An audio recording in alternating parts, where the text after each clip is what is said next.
ప్రభు మనలను ప్రేమించి ఇచ్చిన ఆరోగ్యాన్ని బట్టి, శక్తిని, బలమును బట్టి ప్రభు నామానికి స్తోత్రాలు. ఈ సమయంలో ప్రభు యొక్క వాక్యాన్ని కొద్ది నిమిషాలు మనం ఆలోచన చేద్దాం. మత్తయి సువార్త 3వ అధ్యాయంలో ఒక మాట చదువుకుందాం రండి. మత్తయి సువార్త 3వ అధ్యాయము మొదటి వచనాన్ని చదువుకుందాం. మత్తయి సువార్త 3వ అధ్యాయం మొదటి వచనం.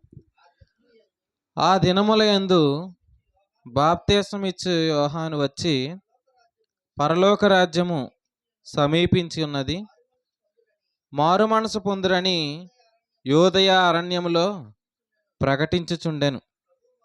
ప్రభు మార్గము సిద్ధపరచుడి, ఆయన త్రోవలు సరాలం చేయుడని అరణ్యములో కేకవేయు ఒకని శబ్దం అని ప్రవక్త అయిన యెషయా ద్వారా చెప్పబడిన వాడితడే. ప్రభుకు స్తోత్రం. ప్రార్థన చేసుకుని వాక్యాన్ని విందాం. పరిశుద్ధుడైన తండ్రి, కృపగల ప్రభువా, నీకే స్తుతులు స్తోత్రాలు చెల్లించుకుంటున్నాం. ఈ రాత్రికాల సమయం అందు నాయనా, మత్తయి సువార్త 3వ అధ్యాయంలో ఉన్న కొన్ని విషయాలు మేము తెలుసుకుంటుండగా కేవలం మీరు మాతో మాట్లాడమని, ఏవి అక్కడ నాయనా మీరు మాకు ఇవ్వాలనుకుంటున్నారో వాటిని స్పష్టంగాను తేటగాను మాకు బోధించమని యేసుక్రీస్తు నామం పేరటి ప్రార్థన అడుగుతున్నాం తండ్రి, ఆమెన్. చూడండి, మత్తయి సువార్త 3వ అధ్యాయం మొదటి వచనంలో, ఆ దినముల యందు బాప్తిస్మం ఇచ్చు యోహాను వచ్చి, పరలోక రాజ్యము సమీపించి ఉన్నది, మారు మనసు పొందురని యోదయ అరణ్యములో ప్రకటించుచుండెను. ఇక్కడ ఒక ప్రకటన చేస్తున్నాడు అనమాట. ఏంటి ఆ ప్రకటన అంటే, పరలోక రాజ్యము సమీపిస్తుంది అని ప్రకటన చేస్తున్నాడు. కాబట్టి మీరు ఏం పొందండి? మారు మనసు పొందండి అంటున్నాడు అనమాట. పరలోక రాజ్యము సమీపిస్తుంది, మీరు మారు మనసు పొందండి అని బాప్తిస్మం ఇచ్చు యోహాను అతడు అరణ్యంలో ప్రకటిస్తున్నాడు. అయితే అతని గురించి ఒక ప్రవచనం అనేది యెషయా గ్రంథంలో మనం చూస్తాం. ప్రభు మార్గం సిద్ధపరచుడి, ఆయన త్రోవలు సరాలం చేయుడని అరణ్యంలో కేకలు వేయి ఒకని శబ్దము అని ప్రవక్త యెషయా ద్వారా చెప్పబడిన వాడు ఇతడే. యోహాను అనగా అర్థం ఏంటంటే ఆయన ఒక శబ్దం. ఏంటా శబ్దం అని అంటే, ప్రభు మార్గం సిద్ధపరచుడి, ఆయన త్రోవలు సరాలం చేయుడని ఒక శబ్దం. ప్రభుకు స్తోత్రం. అయితే ఆయన ఎవరు అనేది మనం ఇక్కడ తెలుసుకోవాలన్నమాట. ఇశ్రాయేలీలకు అతడు చివరి ప్రవక్త. ఇశ్రాయేలీలకు అతడు ఎవరు? చివరి ప్రవక్త అన్నమాట. చివరి ప్రవక్త అని అంటే అది ఏ కాలం? చివరి కాలం. ఇప్పుడు లాస్ట్ టీచర్ కదా, లాస్ట్ పీరియడ్. ఇప్పుడు లాస్ట్ పీరియడ్ టీచర్ తర్వాత ఇంకే టీచర్ ఉండరు, కాబట్టి లాస్ట్ బెల్ ఉంటుంది అనమాట అక్కడ. దాన్ని ఇలా చెప్పుకుందాం. ఏంటంటే, ఇశ్రాయేలీలకి ప్రవక్త, చివరి ప్రవక్త ఎవరంటే బాప్తిస్మం ఇచ్చు యోహాను. ఆ తర్వాత లాస్ట్ బెల్ అంటే అర్థం ఏంటి? బోర ఊతారన్నమాట. వారికో బోర ఊదబడుతుంది. అయితే దానికి ముందుగా వచ్చిన వాడు ఎవరు అని అంటే బాప్తిస్మం ఇచ్చు యోహాను. అసలు చివరిగా అతడు ఏం చెబుతున్నాడు వారికి, అసలు చివరి బోధ ఏం చేస్తున్నాడు అనేది ఖచ్చితంగా ఈ రాత్రికాల సమయం ముందు మనకి అర్థం కావాలి. ఏమంటున్నాడంట? ప్రభు మార్గము సిద్ధపరచుడి, ఆయన త్రోవలు సరాలం చేయండి అని అంటున్నాడు అనమాట. ఎందుకంటే పరలోక రాజ్యం సమీపిస్తుంది, మారు మనసు పొందండి అని అతడు చెప్తున్నాడు అనమాట. వాస్తవానికి అతడు ఏం చెప్తున్నాడు ఒకసారి చూద్దాం రండి. 11వ వచనం. మారు మనసు నిమిత్తము నేను నీళ్లలో మీకు బాప్తిస్మం ఇచ్చున్నాను, అయితే నా వెనక వచ్చుచున్నవాడు నాకంటే శక్తిమంతుడు, ఆయన చెప్పులు మోయటికైనను నేను పాత్రుడను కాను, ఆయన పరిశుద్ధాత్మలోను అగ్నితోను మీకు బాప్తిస్మం ఇచ్చును. ఏమని చెప్తున్నాడు అంటే, ఈయన మారు మనసు నిమిత్తమైన బాప్తిసాన్ని వారికి ఇస్తున్నాడు అనమాట. అతని పేరులోనే ఉంది. అతని వృత్తి ఏంటి? బాప్తిస్మం ఇవ్వడం. ఏం చేస్తాడు గ్రేసక్క? ఆయన పని ఏంటి? బాప్తిస్మం ఇస్తాడనమాట. అప్పుడు చాలామంది అతని దగ్గరికి వస్తున్నారు, యెరూషలేములో నుండి, యోదయలో నుండి. పరిసయ్యులు, శాస్త్రులు, సద్దుకయ్యులు వీళ్ళందరూ కూడా బాప్తిస్మ ఇచ్చి యోహాను దగ్గరికి వచ్చి వారు పాపాలు ఒప్పుకొని ఏమంటున్నారంటే వారు బాప్తీసాన్ని పొందుతున్నారనమాట. అయితే బాప్తీసం తీసుకోవడానికి వచ్చిన వాళ్ళందరితో కూడా ఈయనేమంటున్నాడు, ఈయనో సంగతి చెబుతున్నాడు. ఏమని? నేను బాప్తీసం ఇస్తున్నాను, బాగానే ఉంది, కానీ నా వెనకాల ఒక ఆయన రాబోతున్నాడు. ఇప్పుడు నన్ను చూడమంటున్నాడా, నా వెనకాల వచ్చేవాడిని చూడమంటున్నాడా? నా వెనకాల వచ్చేవాడిని చూడమంటున్నాడు అనమాట. అంతే కదండి. నా వెనకాల ఒక ఆయన రాబోతున్నాడు, నా వెనకాల ఒక ఆయన రాబోతున్నాడు. ఇతను ఎవరు ప్రవక్త చెప్పండి? ఇశ్రాయేలుకి ప్రవక్త. ఆ ప్రవక్త ఏమంటున్నాడు అంటే, నా వెనక ఒక ఆయన రాబోతున్నాడు, మీరు ఆయన్ని చూడండి. అందుకోసమే నేను ఏం చేస్తున్నాను, మారు మనసు విషయమైన బాప్తీసం. అసలు బాప్తీసం ఎందుకు ఇస్తున్నాడు ఆయన? మారు మనసు. వాళ్ళు ఏం చేస్తున్నారు, పాపాలు ఒప్పుకొని మారు మనసు పొందుతున్నారు. వారు పాపాలు ఒప్పుకోవడం యేసుక్రీస్తుని ఒప్పుకోవడమా? పాపక్షమాపణ పాపాలు ఒప్పుకుంటే కలిగిద్దా, యేసుక్రీస్తుని ఒప్పుకుంటే కలిగిద్దా? యేసు ప్రభు అని నీ నోటితో ఒప్పుకొని హృదయమందు విశ్వసించిన ఎడల నువ్వు చెబుతావు, రక్షించబడతావు. మరి వీళ్ళు ఏం ఒప్పుకుంటున్నారు? పాపాలు ఒప్పుకుంటున్నారు.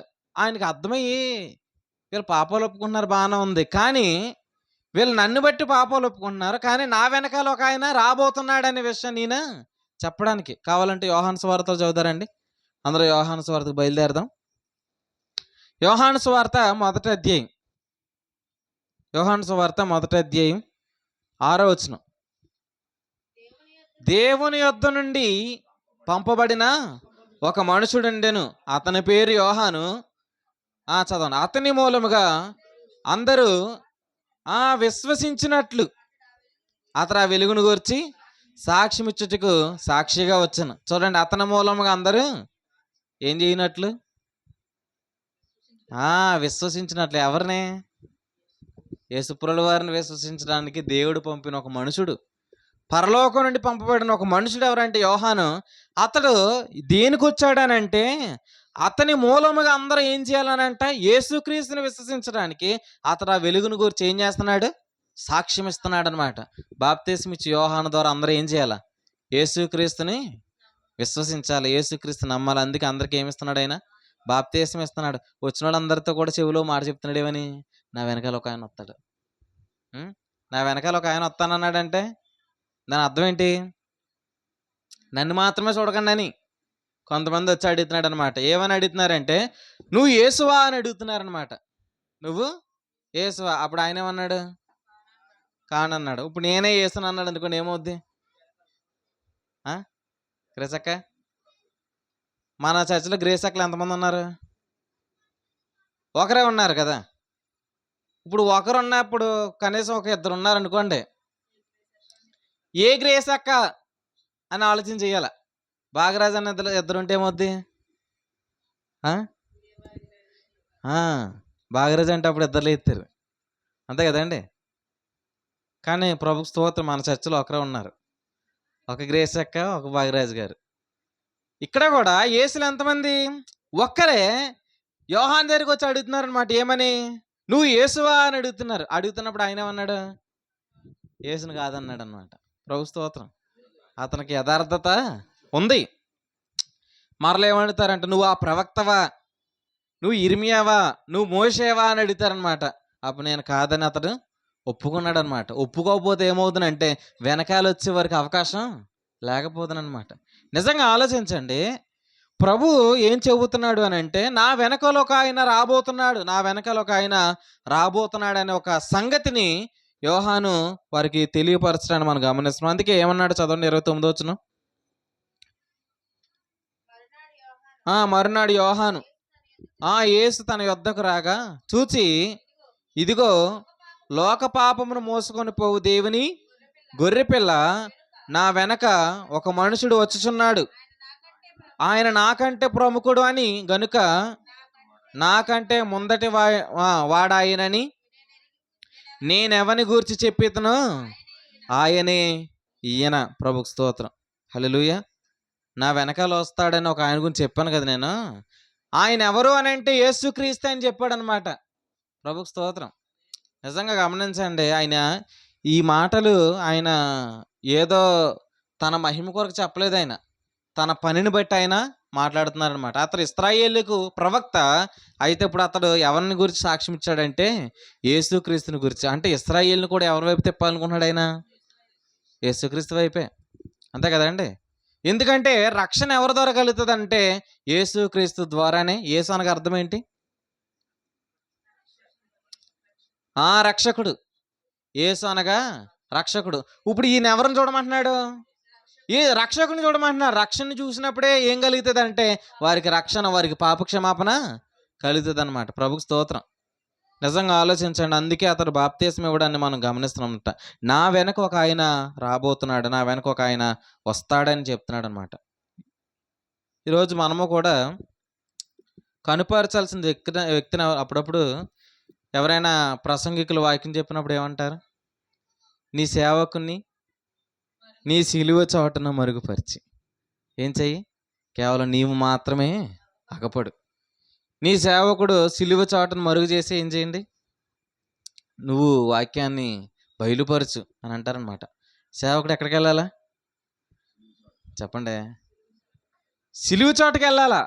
సిలువ చోటుకి వెళ్తే ఇప్పుడు ఎవరు కనబడతారు? కరుణ గారు, సిలువ చోటుకు వెళ్తే ఎవరు కనబడతారు? అదేంటండి అలా అంటారు? సిలువ కనబడుద్ది, అంతే కదా అండి. సిలువ చోటుకి వెళ్తే ఎవరు కనబడతారు? సిలువే కదా కనబడుతుంది. సిలువ అంటే ఏంటి? సిలువ అంటే సువార్త. సిలువ అంటే యేసుక్రీస్తు. అంటే ఫైనల్గా ఏం చెప్తున్నారని అంటే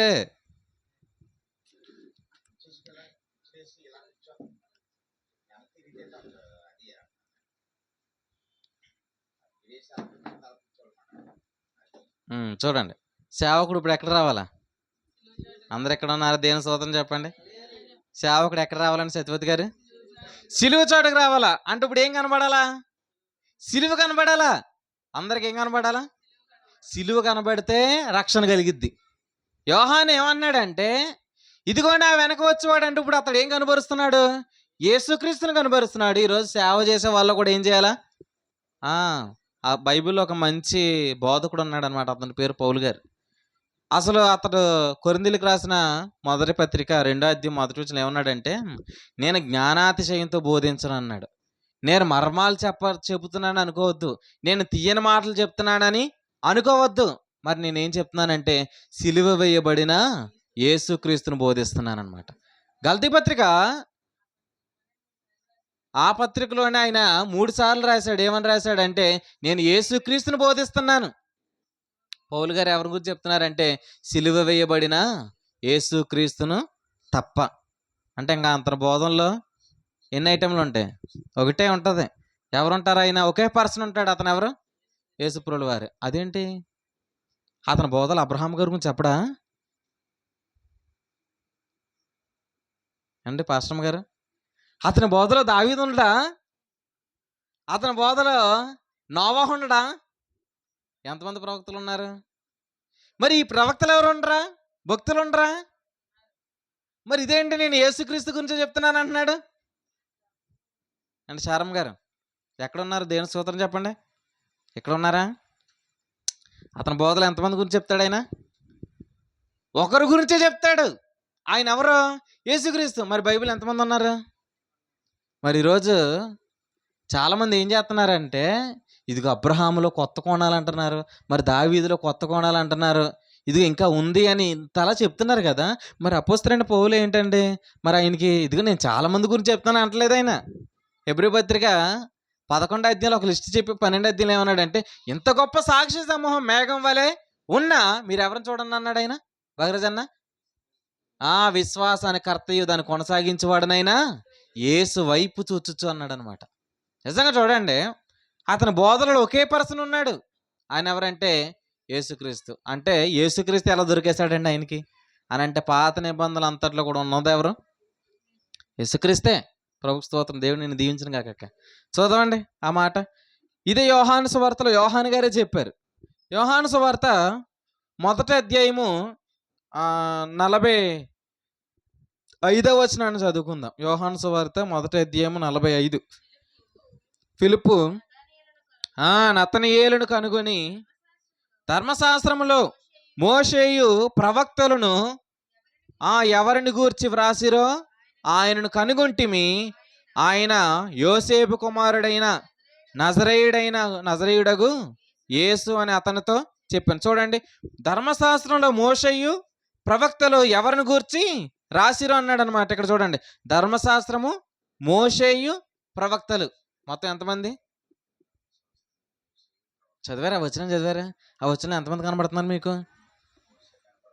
మోషే కనబడుతున్నాడు. ఇంకెవరు కనబడుతున్నారు? ప్రవక్తలు కనబడుతున్నారు. అంటే మోషే గారు ఏం రాశారు? ఆదికాండం, నిర్గమాకాండం, లేవ్యకాండం, సంఖ్యాకాండం, ద్వితోపదేశకాండం, ఇవి ఎవరు రాశారంటే ఇవి మోషే గారు రాశారు. జాగ్రత్తగానండి. శరం గారు, మరి మీరు బైబిల్ తీయట్లేదు కదా, అందుకే గుర్తుపెట్టుకోమంటున్నాను. ఎన్ని రాశారు? ఆయన 5 పుస్తకాలు రాశారు. ఇప్పుడు తర్వాత వచ్చిన వాళ్ళందరూ ఎవరు? అందరూ ప్రవక్తలు. ఇంక మిగతా వాళ్ళందరూ కూడా ఏం రాశారు? గ్రంథాలు రాశారనమాట. ప్రవక్తల గ్రంథాలు రాశారు. అంటే మొత్తం 39 పుస్తకాలు విషయంలో ఆయన ఇద్దరిని సంబోధించాడు. ఒకరెవరు? మోషే. ఇంకొకరు ఎవరు? ప్రవక్తలు. వీరందరూ కలిపితే ఎన్ని పుస్తకాలు? 39 పుస్తకాలు. ఈ 39 పుస్తకాలు ఎవరున్నారంట? మోషేయు సమస్త ప్రవక్తలు ఎవరిని గురించి రాశారు? వాళ్ళందరూ ఒకే వ్యక్తిని గురించి రాశారు. ఎవరి గురించి అని అంటే ఇక్కడ చెప్పారు. ఆయన ఎవరు అని అంటే ఆయన యోసేపు కుమారుడైన నజరేయుడగు యేసు. ఆదికాండంలో ఎవరున్నారండి? కరుణ గారు. యేసు ఉన్నాడు. చెప్పండి, పాటలు సండే స్కూల్ పాటలు ఉంటాయి కదా. ఎవరున్నారు ఆదికాండంలో? యేసుప్రభువు వారు ఉన్నారు. నిర్గమాకాండంలో మరి అబ్రహాం జీవితాన్ని స్టడీ చేస్తున్నప్పుడు కూడా నీకు కనబడే వ్యక్తి ఎవరు? యేసుక్రీస్తే. నిజంగా మాట చెప్పనా, నేను క్రీస్తు సిలువేయబడ్డానన్న అనుభవం ఉంది కదా, ఆ అనుభవం వారు కూడా ఏం చేసి ఉండొచ్చు? వారు నోటితో ఒప్పుకోకపోవచ్చు, కానీ వారు కూడా దాన్ని ఎక్స్పీరియన్స్ చేశారు. ఆ మాట చెప్పండి. గలతీ పత్రిక 2:20 చెప్పండి. నేను క్రీస్తు సిలువేయబడ్డాను, ఇకను జీవించవాడను నేను కాదు, క్రీస్తే నా యందు విశ్వాస మూలంగా ఎవరు జీవిస్తారో వారందరిలో కూడా ఎవరు జీవిస్తారు? క్రీస్తే. అంటే అబ్రహాం గారి జీవితంలో కూడా ఎవరు జీవించారు? క్రీస్తే. నోవా గారి జీవితంలో కూడా ఎవరు జీవించారు? క్రీస్తే. కాబట్టి అక్కడ కనబడే వ్యక్తి ఎవరు? క్రీస్తే. ప్రభు స్తోత్రం. ఆ విషయం ఎవరికి అర్థమైంది? అపోస్తలుడైన పౌలుకి అర్థమైంది. కానీ చాలా మందికి ఏం అర్థం కావట్లేదు, ఇంకా వాళ్ళనే స్టడీ చేస్తున్నారనమాట. కానీ మీరు చూడండి, బాప్తిస్మిచ్చే యోహాను ఎంత యథార్థంగా మాట్లాడుతున్నాడు అంటే, నా వెనక వచ్చేవాడు అంటున్నాడు అనమాట. నా వెనక ఒక ఆయన రాబోతున్నాడు, ఆయన్ని మీరు ఏం చేయండి? ఆయన్ని మీరు చూడండి. ఇక్కడున్న మనము కూడా ఎవరిని చూడాలంటే ఆయన చూడాల.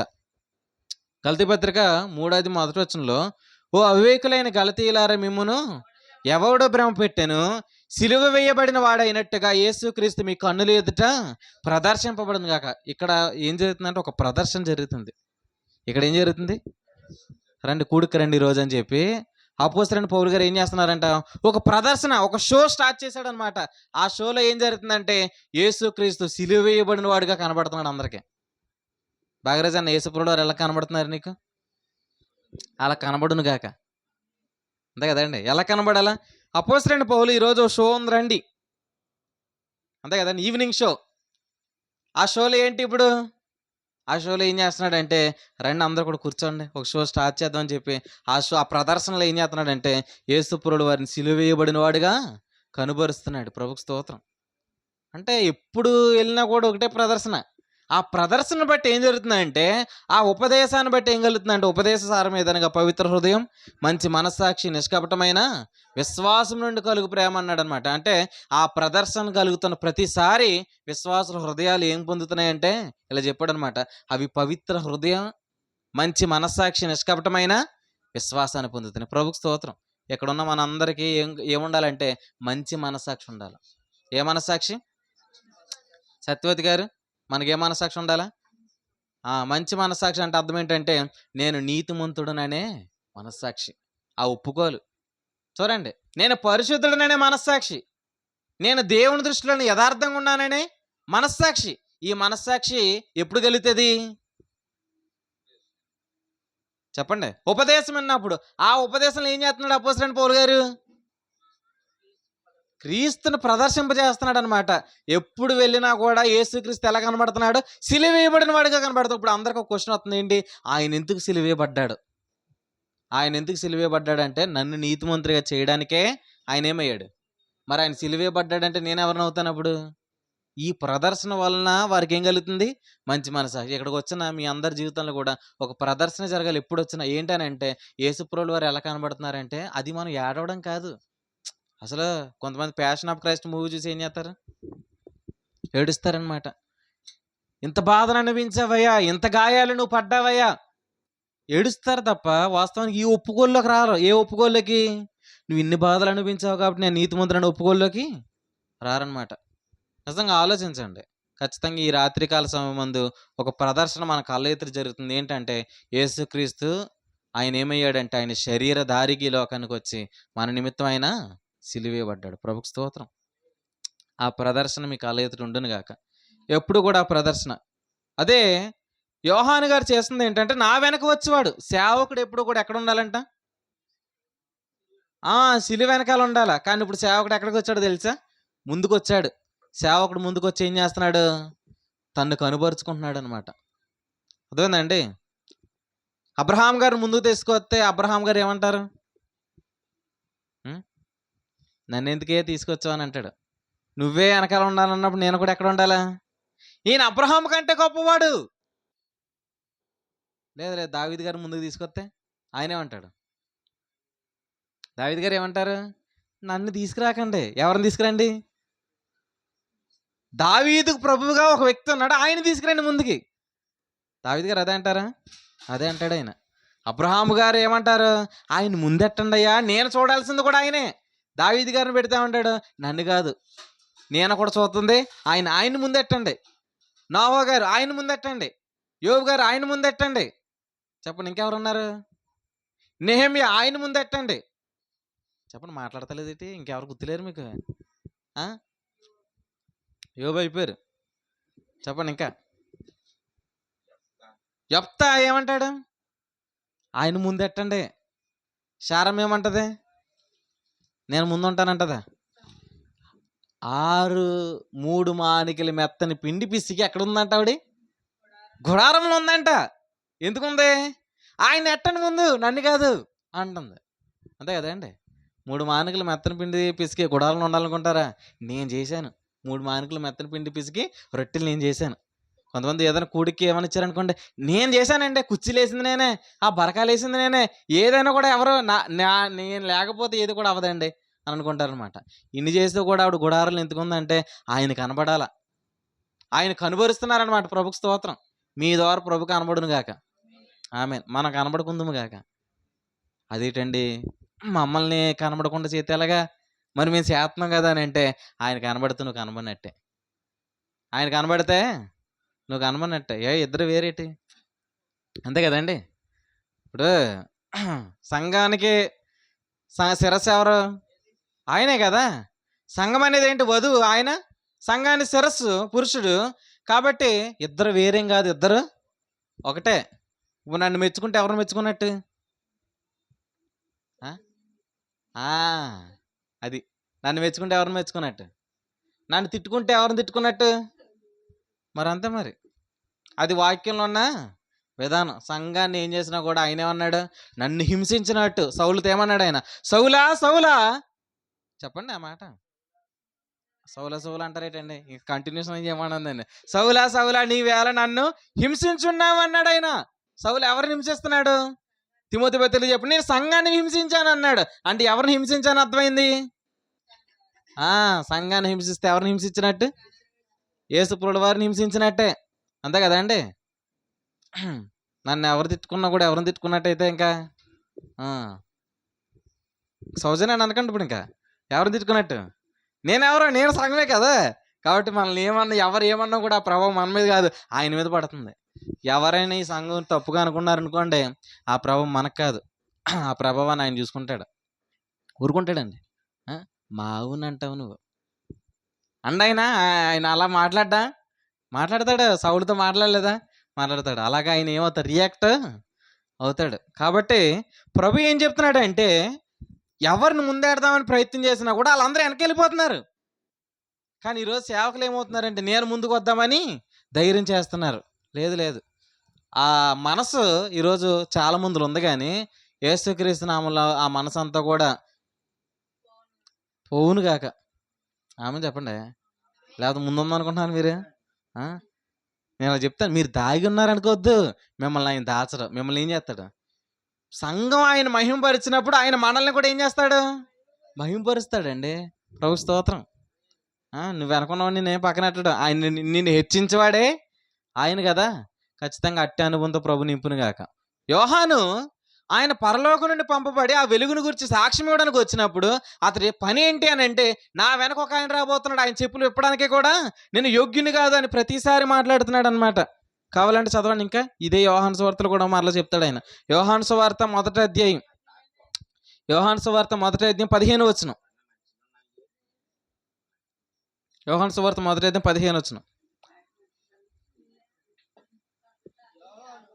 యోహాను ఆయనను గూర్చి సాక్ష్యమిచ్చుచు ఈ మాట చూడండి, నా వెనక వచ్చేవాడు నాకంటే ప్రముఖుడు కనుక ఆయన నాకంటే ముందటివాడు ఆయన అనియు, నేను చెప్పినవాడు ఈయనే అనియు ఏం చెప్పాడంట? ఎలుగెత్తి చెప్పండి ఒకసారి. ఎలుగెత్తి ఎలా చెప్తారు?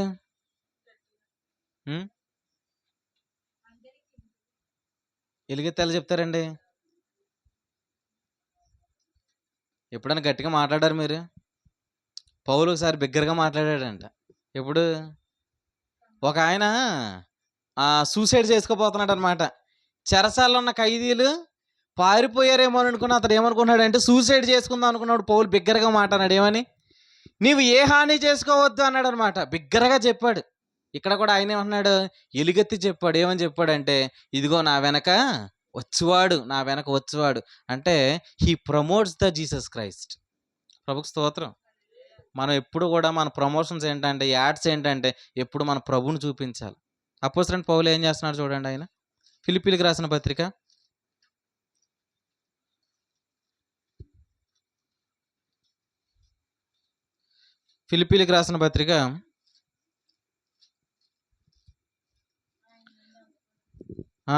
3వ అధ్యాయము 9వ వచనం.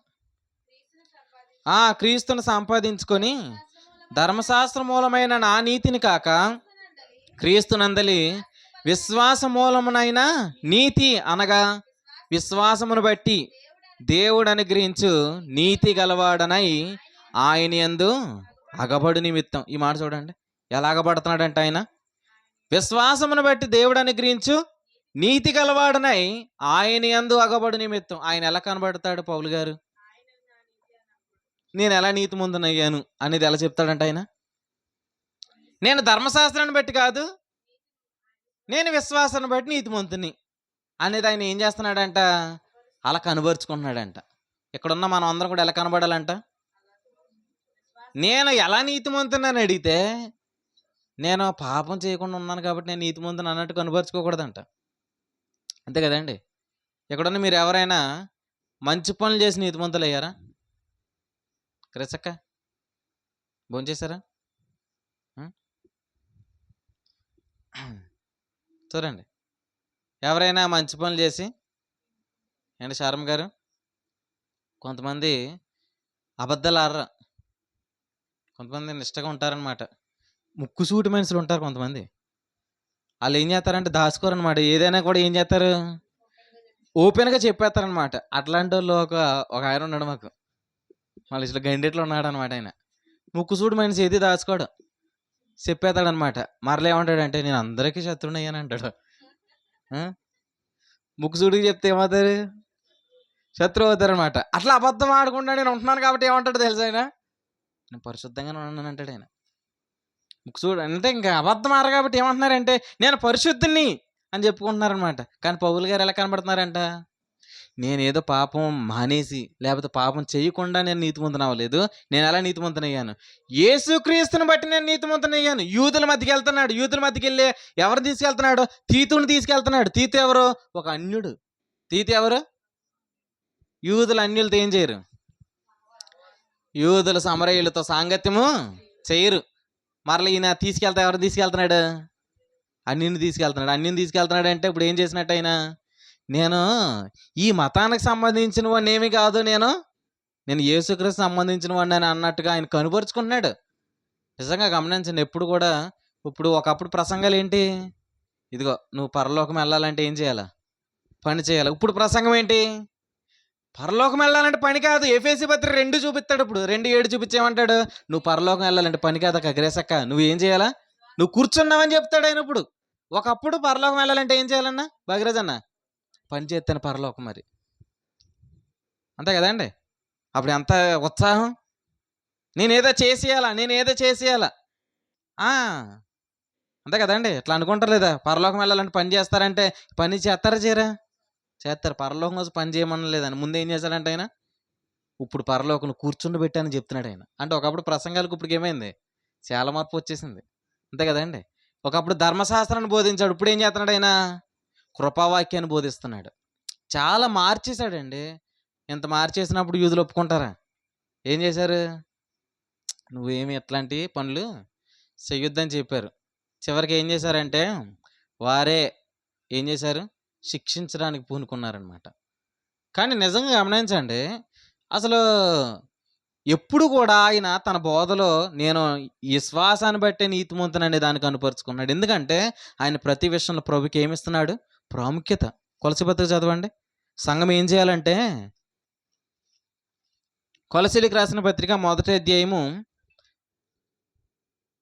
చదవండి ఒకసారి. 18వ వచనం. సంఘమున శరీరమునకు ఆయనే శిరస్సు, ఆయనకు అన్నింటిలో ప్రాముఖ్యము కలుగు నిమిత్తము. ఈ మాట చూడండి. సంఘమును శరీరానికి ఆయనే శిరస్సు, ఆయనే తల, ఆయన హెడ్. ఇప్పుడు ఏంటి తర్వాత? ఆయనకి ఏం కలగాలంటే అన్నింటిలో ప్రాముఖ్యము కలగాలి అంటున్నాడు. చూడండి, అన్నింటిలో ఏం కలగాల? ప్రాముఖ్యత కలగాల. ప్రభుకు స్తోత్రం. ఎక్కడున్న మన ద్వారా ఎవరికి ప్రాముఖ్యత కలగాల? యేసుక్రీస్తుకే ప్రాముఖ్యత కలగాల. ఎందుకంటే ఆయన మన కొరకు ఏమయ్యాడంట? ఆయనే తన రక్తం చేత మనలను సంపాదించాడు. ఆయనే మన కొరకు తన ప్రాణాన్ని పెట్టాడు. ఆయనే మనలను పరలోకంలో కూర్చుని పెట్టాడు. ఆయనే మనలను పరిశుద్ధపరిచాడు. చూడండి, ఆయనే అనే మాట ఎవరికి ఉండాలా? సంఘానికి ఉండాల. కాబట్టి ప్రతి విషయంలోని ప్రాముఖ్యత ఎవరికి కలగాల? క్రీస్తుకి కలగాలంటున్నాడు అనమాట. సో క్రీస్తుకి ప్రాముఖ్యత కలగాలంటే ప్రతి విషయంలో ఎవరు ఉండాలా? యేసుక్రీస్తు ఉండాల. ప్రభుకు స్తోత్రం. ఖచ్చితంగా మీరు గమనించండి, ఏంటంటే ఆయన మన యందు జీవించినప్పుడు ఆయనకు ప్రాముఖ్యత కలుగుతుంది అనమాట. ప్రభుకు స్తోత్రం. ఇక్కడున్న మీ అందరి ద్వారా ఆయనే జీవించిన గాక. అప్పుడు ఎంతమంది క్రీస్తులు ఉంటారు ఇక్కడ? ఇక్కడ ఎంతమంది క్రీస్తులు ఉంటారు? లెక్క పెట్టండి. ఇప్పుడు ఆయన ఒక్కరే, కానీ ఇప్పుడు ఆయన ద్వారా జీవించినప్పుడు అందరూ కూడా ఏమవుతున్నారు? క్రీస్తులు అవుతున్నారు. అప్పుడు ఎంతమంది ఉంటారు ఇక్కడ? అందరూ క్రీస్తులే. నిజంగా చూడండి, అందరూ క్రీస్తులు అయితే ఎలా ఉంటుంది? ఇది చెయ్యని చెప్పక్కర్లేదు, ఇంకా వాళ్ళు తెలుసుకుంటారనమాట. అంతే కదండి. నిజంగా ఆలోచించండి, ఏ తాత్పర్యాలు ఏ భేదాలు కూడా ప్రభు జీవిస్తే ఉండవు. ఆయన మన యందు జీవించును గాక. కొంతమంది నా గురించే చెప్పాడండి అంటారా? యేసుప్రభువారి గురించి చెప్తే యేసుప్రభువారు ఎలా అంటారా? కొంతమంది యేసుక్రీస్తు జీవించకేమంటారు? నా గురించే చెప్పాడండి, నన్ను ఎక్కడో చూసేశాడండి ఈయన అని అంటారనమాట. మరి ఎవరి గురించి చెప్పాలి? వాళ్ళ గురించే చెప్పాలి మరి, అంతే కదండి. నిజంగా ఆలోచించండి, ఆయన ఏం మాట్లాడుతున్నాడో మీరు గమనించండి. పులిపిండిని కొంచెం కూడా ఆయన ఉంచేవాడు కాదన్నమాట. ధర్మశాస్త్రాన్ని కొంచెం కూడా ఆయన ఏం చేయలేదు? ప్రమోట్ చేయలేదు. 10 ఆజ్ఞలను ఆయన ఏం చేయలేదు? తర్వాత నుంచి ఆయన బోధించలేదన్నమాట. ప్రభుకు స్తోత్రం. కొంచెడు పులిపిండితో, కొంచెడు మంచి పిండితో కొంచెం పులిపిండి కలిపితే ఏమవుద్ది? సత్యవతి గారు, కొండడు మంచి పిండితో దాంట్లో కొంచెం ఓ చెంచాడు పుల్లటి పిండి వేసామనుకోండి, ఏమవుద్ది? పిండి అంతా పులిసిపోద్దా? పులిసిపోద్ది. ప్రభు అది చెప్తున్నాడు. ఏమంటున్నాడు తెలుసా ఆయన? ధర్మశాస్త్రం అనేది అంత ఎనక్కర్లేదు అంటున్నాడు ఆయన. ఎంత వింటే చాలు? కొంచెం వింటే చాలు, అది చెప్తున్నాడు ఆయన. కొంచెం వింటే ఏమవుతుంది? మీ మనస్సాక్షులు ఏమవుతాయి? పాడిపోతే. ఆయనే పౌలు గారే చెప్పారు ఈ వివరణ అంతా కూడా. నిజంగా ఆలోచించండి, ఒక స్త్రీ జీవితంలో, ఒక పురుషుడి జీవితంలో ఒక స్త్రీ ఉండాలా, ఒక స్త్రీ జీవితంలో ఒక పురుషుడు ఉండాలని చెప్పాడు ఆయన. అబ్రహాం జీవితంలో ఇప్పుడు ఎంతమంది వచ్చారు? 2 వచ్చారు. 2ని మెయింటైన్ చేద్దాం అనుకున్నాడు ఆయన. ఏమనుకున్నాడు? 2ని మెయింటైన్ చేయడాన్ని ఏమంటారు? పెనుమలలో ఏమంటారండి? అలా చూస్తున్నారేంటండి శర్మ గారు? ఏమో తెలీదా చెప్పకుండా అలా చూస్తారు మేము. ఇద్దరు భార్యలు ఉంటే ఏమంటారు, ఇద్దరు భర్తలు ఉంటే ఏమంటారంటే పైకి చెప్పరు కానీ దాన్ని వ్యభిచారం అంటారనమాట. అయితే ఆయన ఏమన్నాడు తెలుసా అబ్రహాముతో? దాసి కుమారుని వెళ్ళగొట్టు అన్నాడు అనమాట. కానీ అబ్రహాంకి ఎంత బాధ కలిగిందో తెలుసు వెళ్ళగొట్టడానికి. ఎలా వెళ్ళగొట్టదు కడతాను? ఎవరు ఆవిడి? భార్య. ఆల్రెడీ కొడుకు పుట్టాడు, ఎలా వెళ్ళగొడతాను అనే హృదయంలో ఏముంది? ఒక దుఃఖం స్టార్ట్ అయిందనమాట. ఆఖరికి ఏం చేశాడు అయినానంటే వెళ్ళగొట్టక తప్పలేదు, వెళ్ళగొట్టాడు. కొంతమంది బాధ ఉంటుంది ధర్మశాస్త్రం. మా చిన్నప్పటి నుంచి అన్నామండి. ఎప్పుడెంత? మీ చిన్నప్పటి నుంచి అంటున్నావు. మరి మీ చిన్నప్పటి నుంచి ఏం జరిగింది? అప్పటి క్రియల వలన నీకు కలిగిన ప్రతిఫలం ఏమి? ఏ విషయంలో నువ్వు బాగు చేయబడ్డావు? ఏ విషయంలో నీ గాయాలు కట్టబడ్డాయి? ఒకప్పుడు నీతిమంతులను నువ్వు అనుకోగలిగావా? ఒకప్పుడు పరిశుద్ధులను నువ్వు అనుకోగలిగావా? పాపాన్ని మానేయగలిగావా అని అడిగితే అప్పటి క్రియలు మీకేం కలిగిందని అడిగితే డైరెక్ట్గా ఒక క్వశ్చన్ రివీల్ చేశాడు. ఏంటంటే అప్పటి క్రియల వల్ల నీకు కలిగిన ప్రతిఫలం ఏంటి నువ్వు చెప్పు. పోనీ ధర్మశాస్త్రం మంచిది అనుకోవడానికి ఒక కారణం చెప్పు. 100 రెఫరెన్స్లు ఆయన ఏమన్నాడు? ఏం చెప్పాడు ఆయన? ధర్మశాస్త్రం విషయమే మీరు చచ్చిన వారు అన్నాడు ఆయన. ఏమన్నాడు ఆయన? ధర్మశాస్త్రం మంచిది అన్నాడా అండి? ధర్మశాస్త్రం విషయం మీరెవరు? చచ్చిన వారు అన్నాడు అనమాట. ఎప్పుడు కూడా మీరు గమనించండి, వాక్యాన్ని మనం జాగ్రత్తగా వినాలి. పులిపిండిని కొంచెం కూడా ఏం చేయొద్దంట బాగరాజన్న, కలపొద్దు. మీ ఇంట్లో ఏమైనా పులిపిండి ఉందా? బయట పారేసండి. జోసఫ్ గారు, మీ ఇంట్లో ఏమైనా పులిపిండి ఉందా? లేదన్నారు. ప్రభు స్తోత్రం. బయట పారవేసండి. ఆయన అది చెప్పాడు, పులిసినది ఏది మీ ఇంట ఉండకూడదు, ఎందుకంటే ఇది పస్కా పండుగ. ఇది ఏ పండుగ? పస్కా పండుగ వచ్చి పులియని పిండితో కాదు, పులియని రొట్టెలు తినాలి నువ్వు. పులియని రొట్టెలు ఎందుకు తింటా? అంతే కదండి. పిండి పులకూడదంటే ప్రభు చెప్తున్నాడు ఏంటంటే అది విశ్వాస సంబంధం ఉన్న దేవుని ఏర్పాటు రొట్టెలు. ఈ రొట్టెలు తినండి. ఎందుకంటే ఆ పండుగలో స్పెషల్ ఏంటంటే ఈ రొట్టెలు తినాలన్నమాట. ఈరోజు ఈ పండుగలో మనం ఉన్నాం. పండుగలో ఉన్నప్పుడు ఎలా ఉంటామండి? ఏదైనా పండగ జరుగుతుందంటే ఎలా ఉంటాం? ఇప్పుడు క్రిస్మస్ వచ్చింది అనుకోండి, ఏం చేస్తారు? బట్టలు కొనుక్కుంటారు. ఆవిడ బట్టలు కొంటాను. ఇంటికి రంగులు, ఇంటికి హంగులు కాదు, ఒంటికి రంగులు కాదు. సరేనా చెప్పండి. హంగులు, ఆర్భాటాలు. క్రీస్తు నేడు పుట్టెను హల్లెలూయా. బెత్లెహేములో సందడి, పశువుల పాకలో సందడి, కేక్ కటింగ్. పండగలో ఎలా ఉంటాం? ఆనందంగా ఉంటాం. ఇప్పుడు నువ్వు కూడా ఎక్కడికి వచ్చావు? పండగలోకి వచ్చావు. కానీ మనలో ఏం కలగట్లేదు. ఇంట్లోనేమో డాడీ గంతులు ఎత్తున్నాడు. ఎవరు వచ్చారని? చిన్నోడు వచ్చాడని డాడీ నాట్యం చేస్తున్నాడు, విందు ఏర్పాటు చేశాడు. కానీ పెద్దోడికి ఆనందం రావట్లేదు, పెద్దోడికి ఆ సంతోషం రావట్లేదు. ఈరోజు నువ్వు కూడా ఎక్కడికి వచ్చావు, నీకెందుకు ఆనందం లేదు? ఎక్కడో నువ్వు ఏం తింటున్నావు? జాయిగా ఆ పులిసిన రొట్టెలు నువ్వు దాచుకున్నావు. దయద్దు, పాడండి బయటికి.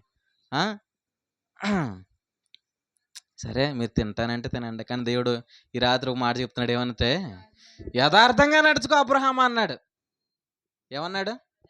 నిందారహితుడై నడుచుకో. దాన్ని హీబ్రూలు ఏమంటారు?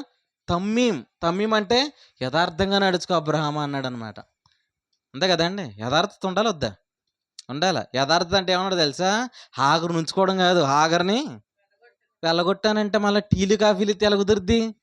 భోజనాలు పెడితే ఎలా కుదురుద్ది? అంతే కదండి. అకేం చేయాలి? హాగరికి భోజనాలు పెట్టాలా? గట్టిగా చెప్పండి. హాగర్ వెళ్ళిపోవాలనండి ఒకసారి 3 సార్లు చెప్పండి. హాగర్ బయటికి వెళ్ళిపోవాలా, హాగర్ బయటికి వెళ్ళిపోవాలా, హాగర్ బయటికి వెళ్ళిపోవాలా. కొంతమంది బయట వాళ్ళని ఎవరు హాగర్ అనుకుంటారు, అలా ఎవరు హాగర్ అనుకుంటారు అనమాట. ఆ హాగర్ ఎవరో మనకు మాత్రమే తెలుసు. ఇన్నిసార్లు చెప్పిన తర్వాత ఆఖరి కనీసం సిగ్గేమన్నా ఉంటే ఏమవుతుంది? కొంతమంది ఉంటారు వాళ్ళు వెళ్ళరు, మనమే డైరెక్ట్గా ఉంటాం. కనీసం సిగ్గు ఉన్నా కూడా ఏమవుతాం? వెళ్ళిపోతాం కదా అంటాం కదా. టీలు అసలు ఆయన ఎలా అన్నాడు చూడండి, యథార్థంగా నడుచుకో అంటే ఇంక అబ్రహాము జీవితంలో ఒకరే భార్య, ఆవిడ శారా మాత్రమే. ఏదైనా విశ్వాస జీవితంలో ధర్మశాస్త్రమైన ఉండాలా, లేకపోతే కృప అయిన ఉండాలి, రెండు కూడా ఉండొద్దు. ఒకవేళ ఉంటేమన్నాడు ప్రకటన గ్రంథంలో, ఉమ్ము వేస్తాను అన్నాడు అనమాట. ఉమ్ము వేసినా కూడా తట్టుకుంటున్నాడంటే అర్థం ఏంటి అంటే? ఉమ్మేసినా కూడా తట్టుకోలేదంటే అర్థం ఏంటి? సిగ్గులేనట్టు అనుకోవాలి అంతే. అంతే కదండి.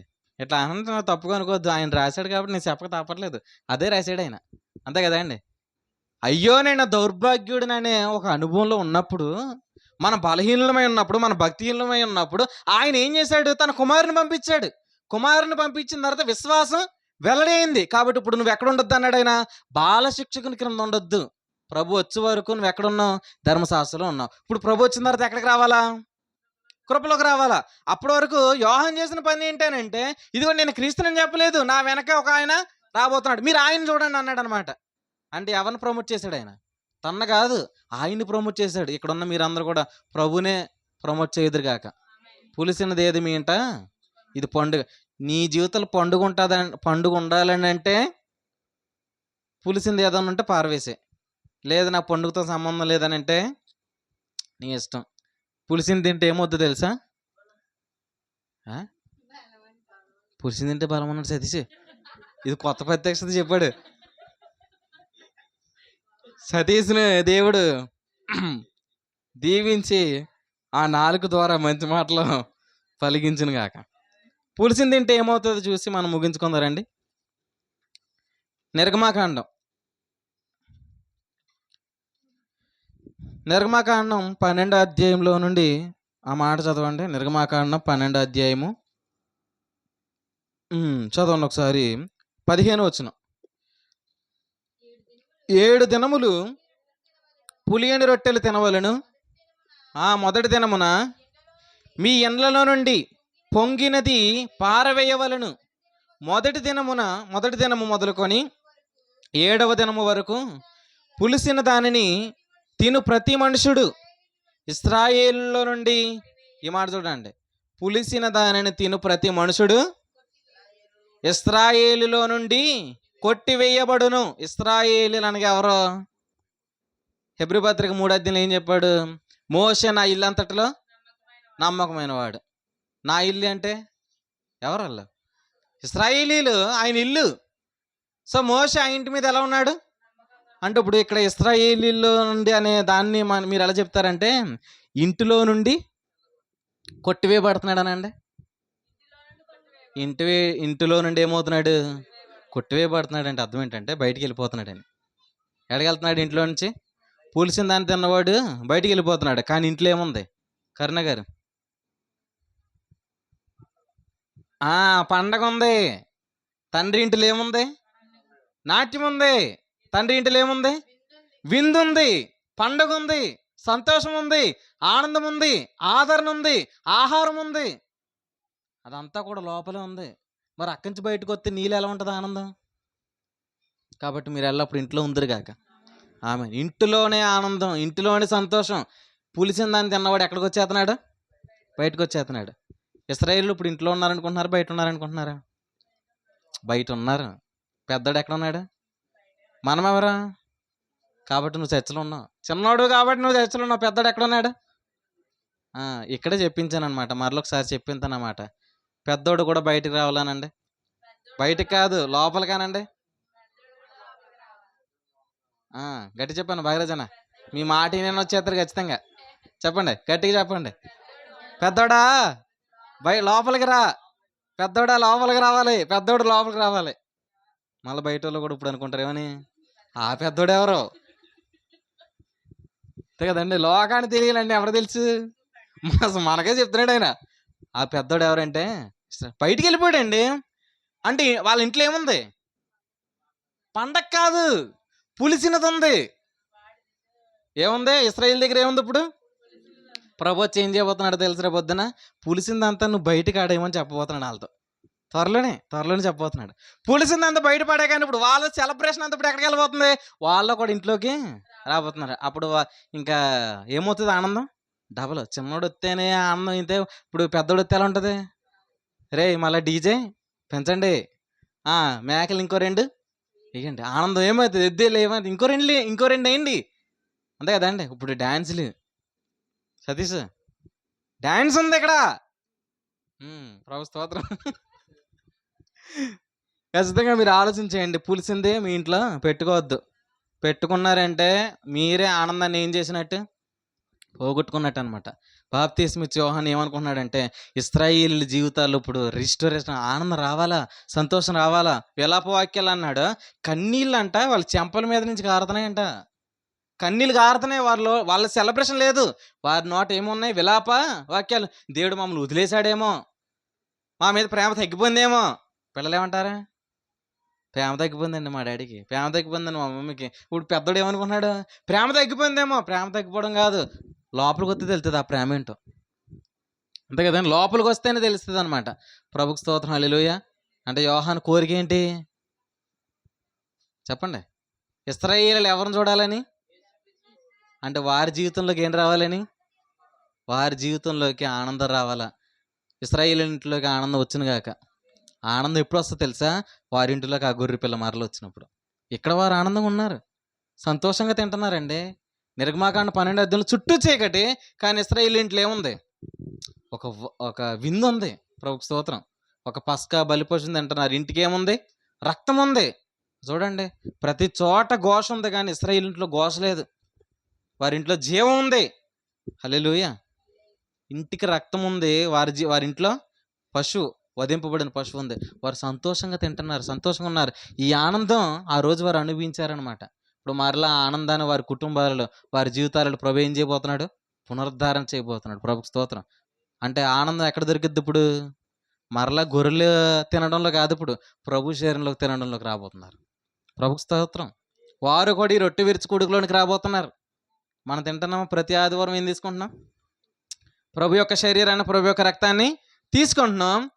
వారు ఆ విషయంలో అభ్యంతరపడ్డారు. ఏ విషయంలో వారు అభ్యంతరపడ్డారో ఇప్పుడు దాంట్లోనికి ప్రభు ఏం చేయబోతున్నాడు? తీసుకురాబోతున్నాడు అనమాట. యేసు ప్రభువు వెళ్ళిపోతున్నప్పుడు కూడా ఏం జరిగిందో తెలుసా? ఒక పస్కా పండుగ జరిగింది. ఆ పండుగలో వారు ఏం చేశారు? వారు కూడా ఏం చేశారు? 12 మంది శిష్యులు ఏం చేశారు? ఆ బలలో పాలు పొందారని అంటే ఈరోజు కూడా కూడా ఇప్పుడు ఏం నడుతుంది? పండుగ నడుతుంది. ఈ పండుగలోనికి వారు కూడా ఏమవుతున్నారు? వారు కూడా ఆయన బల్ల యొద్దకు రాబోతున్నారు. ప్రభుకు స్తోత్రం, హల్లెలూయా. వారు కూడా త్వరగా ఈ సంతోషంలోకి వచ్చుదురు గాక. ఆమేన్ చెప్పండి. ఆమేన్ అనే స్వరం ఇశ్రాయేలు కనబడేలా చెప్పాల. ఎందుకంటే అరణ్యంలో ఏం చేస్తున్నాడో తెలిసి యోహాను కేకలేస్తున్నాడు అనమాట. ప్రభు మార్గాన్ని సరళం చేయండి, ప్రభు మార్గాన్ని సరళం చేయండి. అప్పుడు ఏం జరుగుతుందంటే, మీరు ఆ మాట చెప్పారు కదా, చెప్పడం ద్వారా ఏం జరిగిందో తెలుసా? చదవండి, ఆ మాట చదివి ప్రార్థన చేద్దాం. మీరు ఆ మాట చెప్పడం ద్వారా ఒక కార్యం జరిగింది. చదవండి ఒకసారి. యెషయా గ్రంథం 40 అధ్యాయం. యెషయా గ్రంథం 40 అధ్యాయము ఒకసారి చదవండి. 3వ వచనం చదవండి. యెషయా గ్రంథం 40 అధ్యాయం 3వ వచనం. ఆలకించుడి, అడవిలో ఒకడు ప్రకటించుచున్నాడు, అతడే బాప్తిస్మిచ్చు యోహాను. ఎట్లనగా, అరణ్యంలో యెహోవాకు మార్గము సిద్ధపరచుడి, ఎడారిలో మా దేవుని రాజమార్గము సరళము చేయుడి. ప్రతి లోయ, ఇక్కడి నుంచి పట్టుకుని అందరూ, ప్రతి లోయను ఎత్తు చేయవలను, ప్రతి పర్వతమును ప్రతి కొండను అణచవలను, వంకరివి చక్కగాను కరుకైనవి సమముగాను ఉండవలను, యెహోవా మహిమ బయలుపరచబడును. ప్రభుకు స్తోత్రం. ప్రతి లోయను కూడా ఏం చేయబోతున్నాడు? ఆయన ఎత్తు చేయబోతున్నాడు. ప్రతి పర్వతాన్ని కూడా, ప్రతి కొండను కూడా అణచబోతున్నాడు. కొండలు అణిచితే ఏమవుద్ది? ఏమవుద్దండి? అలా అంటారేటి, అలా చూస్తారేటి? కొండలు తీస్తే ఏమవుతుంది? అంతే కదండి. దారులు వేయాలంటే ఏం చేయాలా? కొండలు తవ్వాలి మరి, అంతే కదా. ఈ దారులు ఎందుకు? ఇశ్రాయేలీయులు ఇప్పుడు చెదిరిపోయారు. ఏమయ్యారండి కరుణ గారు? ఇశ్రాయేలు 12 గోత్రాల ప్రజలు ఇప్పుడు ఏమయ్యారు? ప్రపంచమంతటా మరి వాళ్ళు రావాలంటే మరి దారులు వేయాలొద్దా? అందుకే ఆయన ఏం చేయబోతున్నాడంటే, పర్వతాలను ఆయన ఏం చేయబోతున్నాడంట? అనగదొక్కబోతున్నాడు. ప్రతి లోయని ఏం చేయబోతున్నాడంట?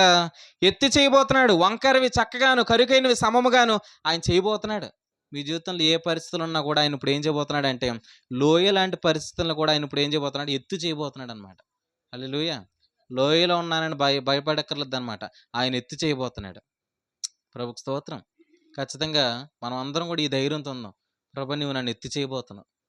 ఇదిగో నా దారులు నువ్వు సరళం చేస్తావు, నా మార్గాన్ని సరళం చేస్తావు.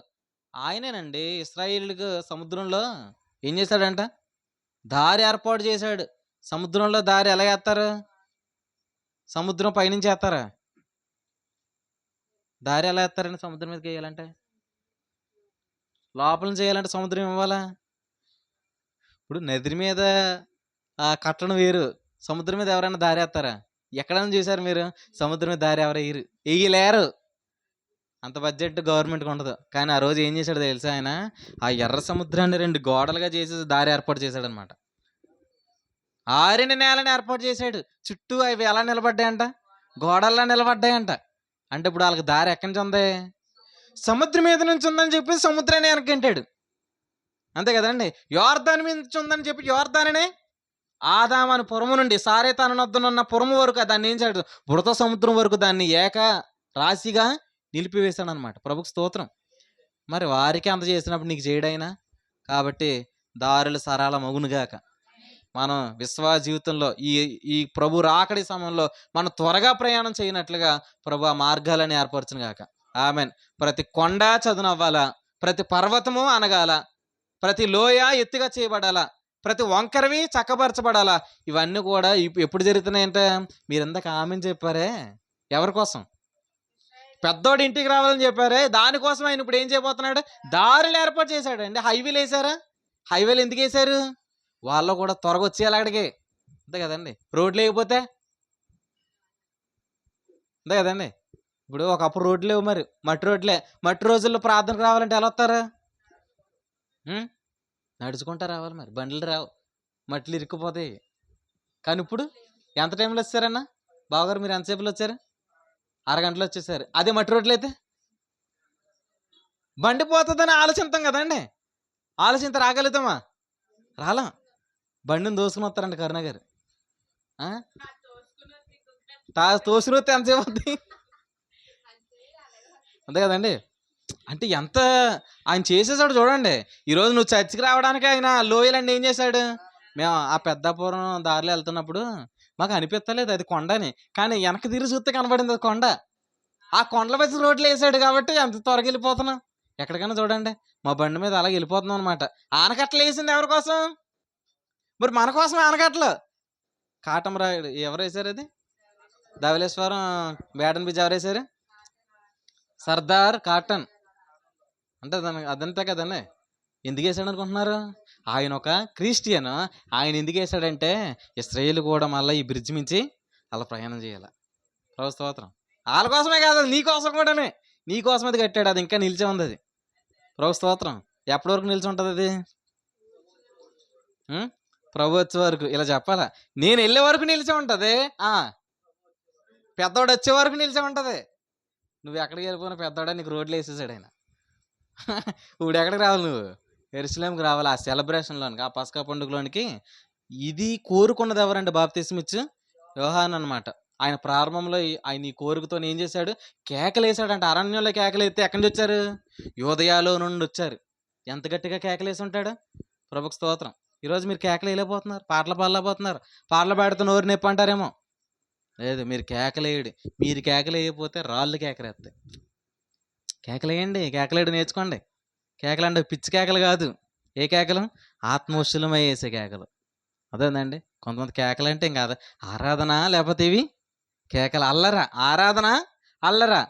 కొంతమందికి తెలియదు అనమాట. ఏంటా అంటే ఆత్మానుభవ చేతన అవి వివేచింపదగుతాయి. రాళ్ళు కూడా ఏం చేయమన్నాడు ఆయన? ఆ రోజు కేకలు వేయొద్దని చెప్పలేదు. మీరు వేయకపోతే రాళ్ళు వేస్తాయి అన్నాడు. అంతే కదండి. కేకలు వేయుడి. హల్లెలూయా. ఆనందించుడే, గంతులేయండి. ఈ ఆనందంతో ఈ సెలబ్రేషన్లో మీరు ట్రావెల్ చేయండి. ఇంకో కొద్ది రోజుల్లోనే మనం ఏమవుతాం? ఇంక నిత్యము ఆనందించే ప్లేస్కి వెళ్ళిపోతాం. ప్రభుకు స్తోత్రం. ఈ విందులో ఉంటాను ఉండండి. సత్యవతి గారు, కొద్ది రోజులు ఏం జరగబోతుందో తెలుసా? ఒక అద్భుతం జరగబోతుంది. ఏంటో తెలుసా? మీరు ఒక మేఘం ఎక్కుతారు. ఆ మేఘం డైరెక్ట్గా ఎక్కడికి వెళ్ళిపోతుందో తెలుసా? అది డైరెక్ట్గా ఆకాశం మండలానికి వెళ్తుంది. అప్పుడు మనం ప్రత్యక్షంగా మన ప్రభుని చూస్తాం. యేసు ప్రభువుని చూసారు మీరు? ఎలా ఉంటారు ఆయన? ఎలా ఉంటారు? యేసు ప్రభువుని చూసారు మీరు? ఎలా ఉంటారు ఆయన? టీవీలో చూసారు కదా. టీవీలో చూసింది కాదు యేసు ప్రభువు వారు. అర్థమైందండి? అపోస్తలుడైన పౌలు ప్రకటించినప్పుడు ఒక ప్రదర్శన కలిగింది కదా! ఆ ప్రదర్శన ఇంటే మీకు అర్థమవుతది యేసుప్రభుల వారు ఎలా ఉంటారో. అర్థమైందండి? టీవీలో చూసింది అతను కూడా మనిషే. అతను కూడా అతను ఒక హీరో. కానీ యేసుప్రభుల వారు అలా లేరు. ఆయన ముఖం మీద గాయాలు ఎలా కలిగినాయో తెలుసా? గుర్తుపట్టలేనంతగా కలిగాయి. రేపొద్దున అతని స్వరూపాన్ని మనం చూడబోతున్నాం. ప్రభువుకి స్తోత్రం. అతని ముఖాన్ని చూడబోతున్నాం. ఆ అనుభవాన్ని త్వరలోనే 3 నెలల్లోనే మనం చూస్తాం. హల్లెలూయా! కాబట్టి ప్రభు త్వరగా వచ్చును గాక. అంతే కదండీ! ఆయన మొఖం చూడాలండి ఆనందం మనకి. ప్రభువుకి స్తోత్రం. అబ్రహాము గారిని చూసారా మీరు? త్వరలో చూడబోతున్నాం. దావీదు గారిని చూసారా? త్వరలో వాళ్ళందరిని మరుగు చేశాడు. త్వరలో వాళ్ళందరిని ఏం చేయబోతున్నాడు మనకి? ఇదిగో ఈయన అబ్రహాము గారు, ఈయన దావీదు గారు, ఈయన ఆ! చూపించబోతున్నాడనమాట. ప్రభువుకి స్తోత్రం. రేపొద్దున మనల్నే పరిచయం చేస్తాడు ఆళ్ళకి. మరి మన సంఘం కదండీ! మనల్ని ఇంట్రెస్ట్ చేస్తాడు ఆళ్ళకేమని? ఈళ్ళెవరనుకున్నా ఇదిగో ఈవిడ ఎవరనుకున్నా ఈవిడ కరుణ. ఏం చేశారో తెలుసా ఆవిడ? ఇదిగో ఆ రోజు మంగళవారం కూడికి ఆవిడ రాయచూరు నుండి వచ్చారు. చెప్పడా? ఇదిగో ఈవిడ గ్రేస్ గారు. ఎక్కడి నుంచి వచ్చారు? రామచంద్రపురం నుంచా? జగన్నాథగిరి నుండి వచ్చారు. అంతే కదండీ! ఆవిడ సత్యవతి గారు ఎక్కడి నుంచి వచ్చారు? పెనుమల నుండి వచ్చారు. ఈవిడ ఎక్కడి నుంచి వచ్చారు? సత్యవతి గారు ఇంటి పక్కన ఆళ్ళ ఇల్లు. ఆళ్ళ ఇంటి పక్క నుంచి ఈవిడొచ్చారు. రేపు పొద్దున మనల్ని పరిచయం చేస్తాడండి. ఆళ్ళు మనకు కాదు. మనం వాళ్ళందరికీ వందనాలు చెప్తాం.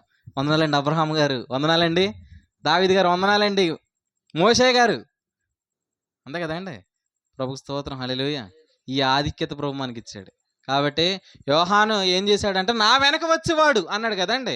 యోహాను అలా ప్రమోట్ చేశాడనమాట. నేడు సంఘం కూడా ఎవరిని ప్రమోట్ చేయాలో అన్ని విషయంలో ఆయనకి రేపొద్దున మనల్ని కూడా ఏం చేయబోతున్నాడు ఆయన? హెచ్చించబోతున్నాడు అనమాట. ప్రభుకు స్తోత్రం. కాబట్టి అట్టి అనుభవంతో ప్రభు మనల్ని నింపును గాక. ఆమేన్. హల్లెలూయా! ఒక పాట పాడి మనం ఈ యొక్క ఒక పల్లవి చరణం పాడదాం. ఆ? చిన్న ప్రార్థన చేసుకుందాం అండి. ఓకే. పరిశుద్ధుడైన తండ్రి నీకు వందనాలయ్యా. నాయన తండ్రి మీరు మాతో మాట్లాడిన సంగతులను బట్టి యోహాను నాయన మత్తయి సువార్త 3వ అధ్యాయం నుండి మీరు మాతో మాట్లాడుతున్నారు. తన వెనక వచ్చేవాడిని అతడు ప్రమోట్ చేస్తున్నాడయ్యా. అన్ని విషయంలో నీకు ప్రాముఖ్యత ఇస్తున్నాడు. నీకు స్తోత్రాలు ప్రభా. నాయన మీరు మాతో మాట్లాడుతున్నప్పుడు ఈ వంకరగా ఉన్న వాటన్నిటిని కూడా మీరు చదును చేసి నాయన మాకు మార్గాన్ని ఏర్పరుస్తున్నారు. అదే మార్గాల గుండా ప్రపంచమంతా చెదిరిపోయిన యూదుల్ని కూడా ప్రభా మీరు అక్కడ తీసుకెళ్ళబోతున్నారు. నీకే స్తోత్రాలు ప్రభా తండ్రి. నాయన వారి చేరికి ఎంత గొప్ప ఐశ్వర్యం. త్వరలోనే ప్రభా మేము అక్కడ చేరుకోబోతున్నాం. త్వరలోనే మేము వారిని చూడబోతున్నాం. ఈ నిరీక్షణ మీరు మాకు ఇచ్చారు. ఆ నిరీక్షణను బట్టి నీకు స్తోత్రాలు. యేసు క్రీస్తే మహిమ నిరీక్షణే అన్నాడు ప్రభా. ఆ యొక్క క్రీస్తు నందున్న కృప మహదేశ్వర్యం మీరు మాకు ఇప్పుతున్న విధానం బట్టి వందనాలు చెల్లించుకుంటూ ఇక్కడ ఉన్న ప్రతి ఒక్కరిని దీవించండి. ఆరోగ్యాన్ని, శక్తిని, బలమును మీరు అనుగ్రహించండి. గంతులు వేయినట్లుగా వారి ఆ పండుగ వాతావరణాన్ని వీరందరి జీవితంలో ఉండను కాకండి. ఆ పండుగ వారి జీవితాల్లో పులిసిన దానిని తీసి పారవేసినప్పుడు ఆ పండుగ ప్రవేశిస్తుంది. నాయన ఇశ్రాయేల్ జీవితాలు ఇంకా పులిపిండి పెట్టుకున్నారు కాబట్టి ప్రభా వారి జీవితంలో ఆ పండుగ లేదు. కానీ ఆ పండుగ ఇప్పుడు అన్ని జనుల మధ్యకి వచ్చింది. నీకు స్తోత్రాలు. మరలా ఈ పండుగ వారి దగ్గరికి వారు కూడా ఇంట్లోనికి రాబోతున్నారు. ఆ సంతోషంలోకి మేము కూడా అడుగు పెట్టబోతున్నాం. అందుని బట్టి నీకే కృతజ్ఞతాస్తులు చెల్లించుకుంటూ మా ప్రాణప్రియుడు ప్రియరక్షకుడైన యేసుక్రీస్తు నామం పేరట ఈ ప్రార్థన అడుగుతున్నాం తండ్రి. ఆమేన్. ఆమేన్. ఆమేన్. ఆనంద